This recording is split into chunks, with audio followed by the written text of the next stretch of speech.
International human rights moment اور رانا بشارت علی خان کے اقوام متحدہ میں انسانی حقوق کے لیے آواز۔ انٹرنیشنل ہیومن رائٹس مومنٹ ایک عالمی سطح پہ انسانی حقوق کے تحفظ کے لیے سرگرم تنظیم ہے جس کا مقصد دنیا بھر میں مساوات، انصاف اور انسانی وقار کی حفاظت کرنا ہے۔ اس تنظیم کی قیادت رانا بشارت علی خان کے ہاتھوں ہے، جنہوں نے اپنے 3 دہائیوں پہ محیط سفر میں اقوام متحدہ سمیت مختلف عالمی فورمز پہ انسانی حقوق کے مسائل کو اجاگر کیا۔ رانا بشارت علی خان کا اقوام متحدہ میں مختلف اجلاسوں میں شرکت کا عمل عالمی سطح پہ انسانی حقوق کے حوالے سے ان کی غیر متزلزل کوششوں کی عکاسی کرتا ہے۔ انہوں نے کشمیر، برما، فلسطین، یمن، عراق اور افغانستان جیسے تنازعات پہ عالمی برادری کو متحد کیا۔ اقوام متحدہ کے مختلف اجلاسوں میں رانا بشارت علی خان کی شرکت، اقوام متحدہ کے انسانی حقوق کونسل جنرل اسمبلی اور دیگر عالمی فورمز پہ رانا بشارت علی خان کی فعال شرکت نے عالمی سطح پہ ان مسائل کو اجاگر کیا جو دنیا کے مختلف حصوں میں انسانی حقوق کی پامالی کا شکار ہیں۔ کشمیر، برما، فلسطین، یمن اور دیگر تنازعات میں بے گناہ عوام کی زندگیوں کو خطرات لاحق ہیں۔ رانا بشارت علی خان نے اپنی تقریروں، بیانات اور مداخلتوں کے ذریعے ان مسائل پہ عالمی توجہ مبذول کروائی۔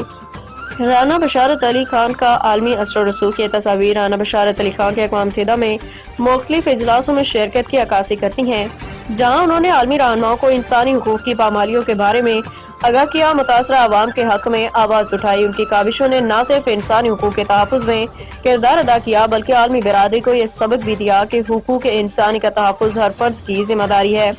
رانا بشارت علی خان کا اقوام متحدہ کی جنرل اسمبلی میں فلسطین کے حق میں تقریر کرنا، اقوام متحدہ کی انسانی حقوق کونسل میں کشمیریوں کے حقوق کی حمایت میں بیان دینا، برما میں روہنگیا مسلمانوں کی نسل کشی کے خلاف احتجاج، یمن میں جنگ کے نتیجے میں ہونے والی انسانی حقوق کی پامالیوں کے بارے میں عالمی فورمز پہ آواز بلند کرنا۔ We want freedom.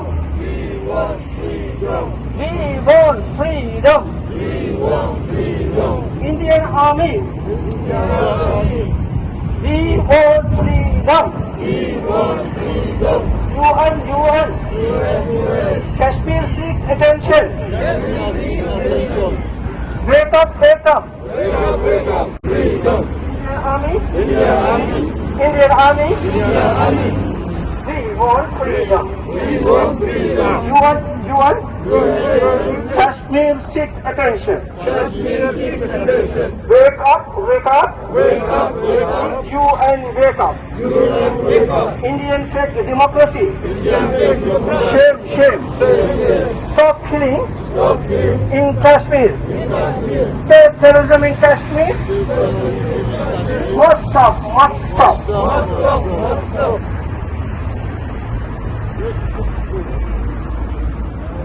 We want freedom.